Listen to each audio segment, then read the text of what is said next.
Mimi nafikiri cha msingi nimeipitia hiyo ripoti, ameni taarifa. Lakini naiona bado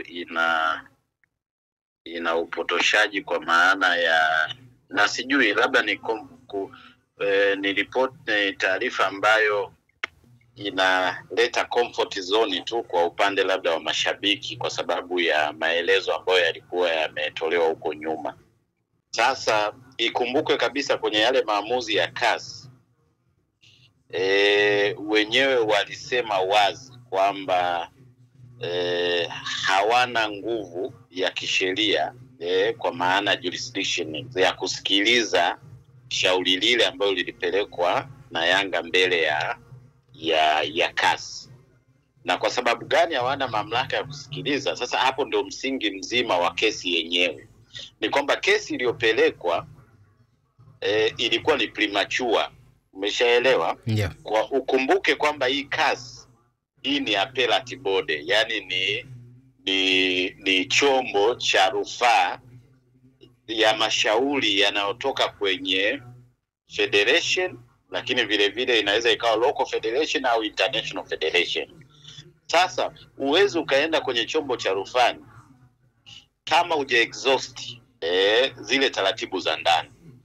Kwa hiyo sasa mimi cha kushangaza, na nafikiri huko nyuma nimeshakuwa nikieleza kwamba hawa Yanga wanapokwenda kwenye mahakama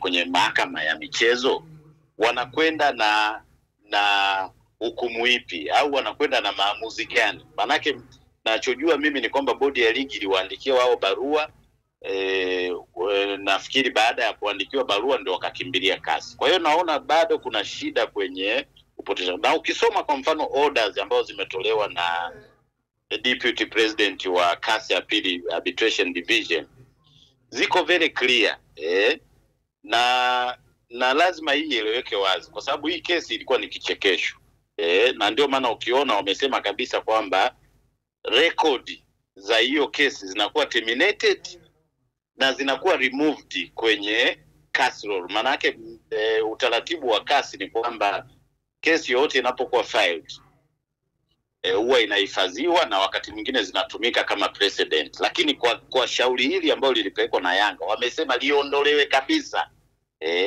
Kwa hiyo sasa naona kwamba kuna upotoshaji. Sasa nikija kwenye hii taarifa ambayo nimeiona, naam, bado naona kuna shida. Mimi nafikiri kuna shida kwenye weledi, lakini vile vile kuna shida kwenye jinsi gani tunavyoongoza hivi vilabu.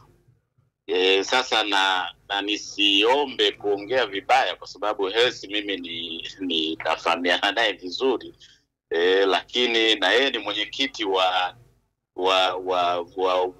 umoja wa vilabu wa Afrika. Sasa nikiangalia hii sasa siamini kama ni kweli ni yeye au hiyo nini wanaita hii nini kamati tendaji, sijui ni Excom, yani sielewi kwa sababu unavyoona mkanganyiko wa haya mambo.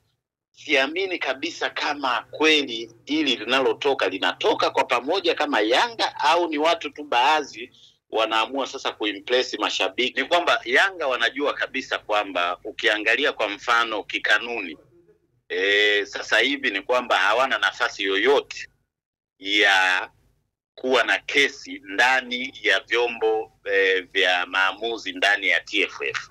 Sasa naona tu wanaingia wanajiwekea kwenye kichaka ionekane kabisa kwamba hawana imani na vile vyombo. Lakini ni kwamba ukiangalia kikanuni na muda ambao wenyewe wameutumia CAS, huwezi tena ukarudi nyuma kupeleka hilo shauri lako kwenye kamati za TFF. Na nafikiri hicho ndo kichaka ambacho wanakipigia nani zumuli hapo kwamba ionekane kwamba hatuna imani na hizi kamati, ndio maana sisi hatutaki kupeleka kule shauri. Lakini ni kwamba muda kikanuni, muda wako nje ya muda kikanuni, hilo la kwanza. Na maelekezo yaliyotolewa sio, nafikiri hilo na lazima tuliweke vizuri, sio maelekezo kwamba rudini kule.